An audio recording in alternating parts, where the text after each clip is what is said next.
Përshëndetje të dashur miq dhe mirë se erdhët. Përsëri jemi sot së bashku edhe për një tjetër recetë. Pasi është ditë vikendi dhe zakonisht ditëve të vikendit i kemi qef brumrat, unë sot për ju po sjell recetën e petullave, por kjo recetë është receta e nënës time, e cila me të vërtetë është shumë e lehtë e thjeshtë për përgatitje. Ka shumë pak përbërës. Ju sugjeroj që ta provoni, pasi jam e sigurt se do ju pëlqejë të gjithëve. Këto petulla janë pak më ndryshe nga ato petullat tradicionale. Dhe në këtë recetë do përdorim kos, nuk do përdorim qumësht.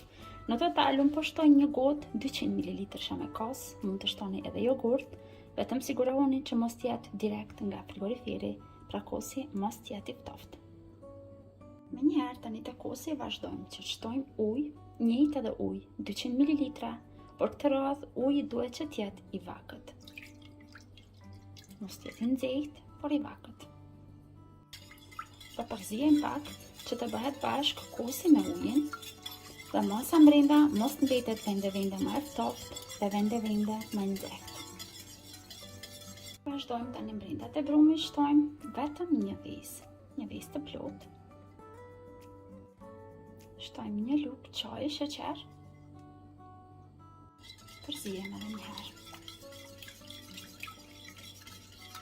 Tani do vazhdojmë që ta shtojmë majën e bukës. Unë po përdor maja buke të thatë ose pluhur. Në total do shtojmë 10 gram ose një lugë qielle të plotë. Nëse nuk keni nga kjo pluhur dhe përdorni maja buke të freskët, do shtoni 20 gram. Përzijem edhe një herë të fundit përpara se ta shtojmë mielin edhe krypën. Pra krypën asnjëherë mos e shtoni derisa maja të përzihet tërësisht në përbërësit e tjerë. Pastaj e shtojmë krypën bashkë me mielin. Dhe tani është momenti kur do shtojmë mielin. Miell do shtojmë dikon nga 600 deri në 700 gram. Gjithmonë ndryshon masa e miellit, asnjëherë nuk mund ta japim të saktë dhe fikse.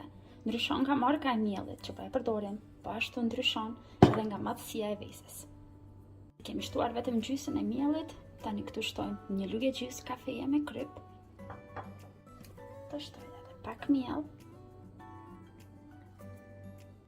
Dhe tani do vazhdojmë me dorë, duke e ngjeshur dhe duke formuar një brum të mirë dhe të butë të lëmuar. Brumi është gati, është formuar, pra po e vrini është një brum i butë dhe ngjitet pak për dorë, nuk duhet që ta forsojmë shumë brumin. Mua më janë dashur në total 650 gram për ta formuar këtë brum. Tani e lëm brumin që ta aktivizohet, diku për 30 minuta dhe vazhdojmë që ta punojmë. Dhe tani pas 30 minutave, brumi është aktivizuar mjaftueshëm dhe është i gatshëm për të vazhduar dhe për ta punuar. Shtojmë shumë pak miell me majë të gishtave dhe vazhdojmë dhe ngjeshim brumin edhe një herë.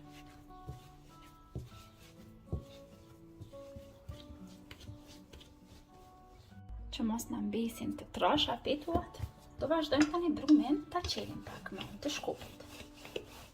Pra nuk duhet të na mbetin shumë të trasha dhe të janë pak më të holla. Dhe po dashët ju mund t'ju bëni formën që ju keni dëshirë.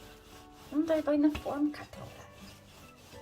Këtë është më lehtë dhe më shpejt. Tani që kemi qelë tërë brumin në një pak më të madhe, vazhdojmë tani ju japim formën e dëshiruar. Unë si që thash do i bëjmë në formë katrore, pasi kështu më duket më praktike dhe më shpejt përgatitja.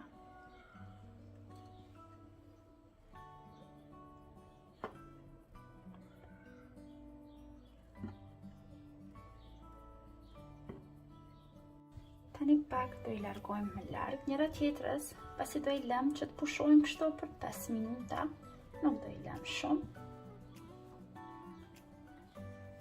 Do sigurohem që do i largoj që mos të ngjiten. I mbulojmë me peçetë të pastër kuzhine për 5 minuta. Në një tigan në zjarr mesatar kam shtuar 300 ml vaj që të nxehet, pra nuk duhet që ta shlojmë zjarrin shumë të lartë për petulla mesatare dhe do presim diku 5 minuta derisa të jetë nxehur mirë vaj, ndërkohë që petullat pushojnë, vaji do jetë nxehur mjaftueshëm.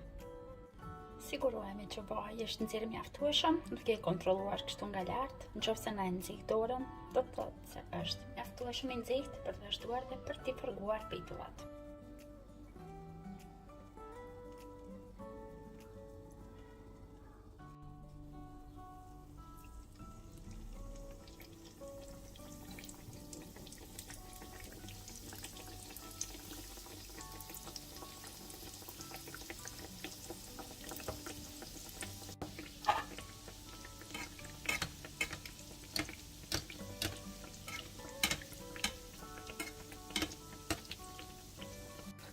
Mund të dalloni se sa shumë që janë fryrë. Pra në të vërtetë petullat të llumbace.